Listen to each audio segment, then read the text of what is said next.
Salutations à tous et à toutes. Nous avons l'immense plaisir de recevoir un grand. Bonjour Atik Rahimi. Bonjour. Vous voyagez de par le monde, vous venez de Paris, vous êtes en route vers New York, où vit votre père, où vivent aussi une partie de votre famille. Mais en venant de Paris, vous avez laissé derrière vous un dernier bébé, un livre, qui est une histoire singulière entre père et fille. La fille, c'est Alice, votre fille, avec laquelle vous composez un livre à 4 mains. Et ce livre est un genre épistolaire qui a été construit à partir d'une calamité, Covid. Et dans ce livre, vous racontez un certain nombre de choses, ce qui vous arrive, mais il y a aussi quelques confidences. Dites-nous, à quel moment avez-vous décidé que ce livre pouvait paraître? Oh là, non, on n'avait pas du tout prévu ça. D'abord, je vous avoue que je ne savais pas que ma fille avait une plume, qu'elle était capable d'écrire ses sentiments très profonds. Comme elle dit même, souvent, elle travaillait sur les mots des autres. Elle s'exprimait à travers les mots des autres, comme elle est comédienne de théâtre et du cinéma. Donc voilà, mais l'histoire de ce livre, en effet, est particulière parce que durant le premier confinement en 2020, je me voyais moi en train de s'écrouler. Parce que tous mes projets étaient tombés à l'eau. Mon film que j'avais tourné au Rwanda, oui, était évidemment mis au placard. Mon livre aussi, et mon opéra, etc. etc. Et en même temps, ma fille, elle, qui était au Conservatoire national des arts dramatiques, elle devait passer son diplôme de la fin d'année, de ses études. Et je m'inquiétais pour elle. Bon, maintenant, on n'a plus d'inquiétude. On sait que c'est un grand livre aussi, parce que vous ne faites pas les choses en petit. Je rappelle à ceux qui ne vous connaîtraient pas que vous avez reçu le prix Goncourt en 2008. Pour vous, ce n'est pas un poids? Non, tout simplement parce que je n'attendais pas ce prix-là. Et je n'avais jamais non plus rêvé de ce prix-là parce qu'il me semblait impossible pour moi. Hein. Alors, dites-moi, ce prix Goncourt, c'est un roman, Singé Sabour, Pierre de Patience, dont un autre sous-titre, Pierre de Patience. Alors, est-ce que vous pouvez expliquer pourquoi Pierre de Patience? Alors, c'est dans la culture afghane. Il y a une pierre magique, légendaire. Dès qu'on la trouve, disons, on la met devant soi et on déverse sur elle tous ses non-dits, tous ses secrets.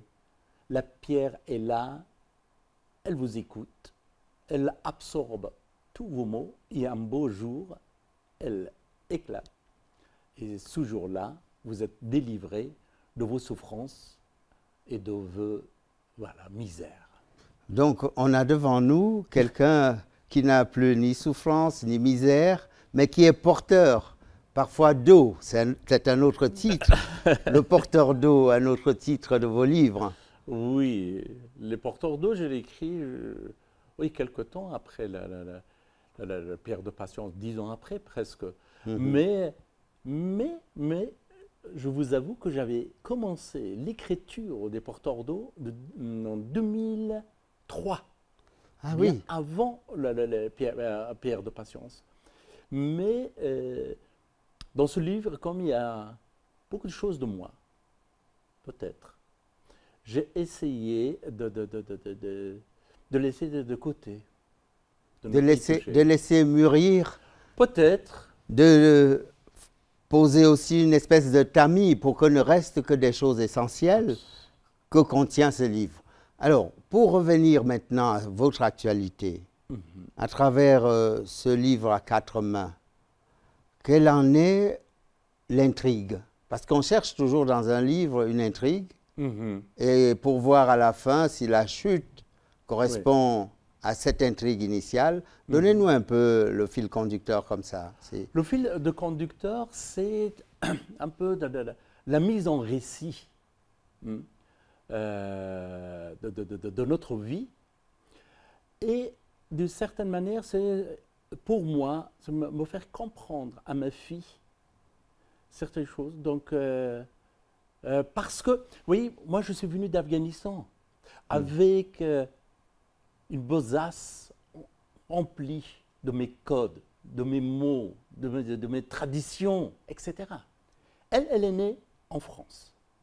Donc, pour elle, je sentais plusieurs fois, il y avait une sorte de décalage entre nos deux univers, nos deux mondes. À travers ce livre, j'essayais justement de trouver ce point commun entre nous et puis se comprendre et se respecter tel qu'on est. Se respecter tel qu'on est, se comprendre aussi.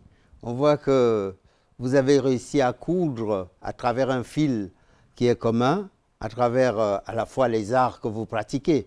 Vous êtes un être pluridisciplinaire, vous pratiquez à la fois l'écriture, mais aussi le cinéma. Elle, c'est la comédie, le cinéma aussi d'ailleurs, elle suit les traces de son père, et puis désormais la littérature. On voit bien ce que nous pouvons lui promettre, que vous avez déjà reçu. Mais en restant sur ce plan pluridisciplinaire, est-ce que votre fille ira aussi vers l'opéra parce que c'est une autre de vos cordes?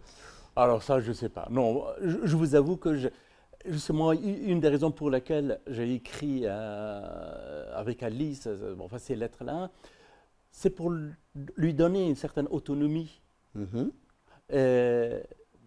voyez, toujours depuis des siècles et des siècles, on essaie d'instruire nos enfants, les enfants, tout, en général. Mais on ne pense pas à leur donner les moyens pour qu'eux, elles se construisent. Qu'ils soient autonomes. Autonomes. Voilà. Donc, pour moi, c'est un peu instruire une chose, se construire, c'est autre chose. Pour moi, ce que vous voulez que je lui donne les moyens pour qu'elle se construise. Instruire et construire, on voit bien que c'est là le fil conducteur. Alors, du coup, un peu, puisque vous viviez, et vous vivez toujours à Paris, c'est le lieu autour duquel se passe cette intrigue et cette histoire épistolaire. Et à Paris, vous vous souvenez qu'au XVIe, XVIIe siècle, XVIIe plus précisément, Montesquieu écrit un livre, Comment peut-on être persan? Si on vous renvoyait l'interrogation de Montesquieu, comment peut-on être afghan à Paris? Est-ce que vous l'expliquez dans ce livre? Oui, oui, oui. En effet, moi je n'avais jamais fait ce rapprochement. Merci. En effet, oui. Il y a beaucoup de passages, beaucoup de lettres dans lesquelles j'explique à Alice, en effet, comment je pu être afghan dans cette nouvelle culture. Et comment, mais à cause des actualités successives concernant le pays, a fait de moi un afghan de service dans les médias. Et comment, à un moment donné, je voulais m'en débarrasser. Très bien. Vous avez réussi, cher Atik Raimi. Nous vous souhaitons un excellent séjour à Rabat, capitale culturelle de notre belle Afrique. Merci.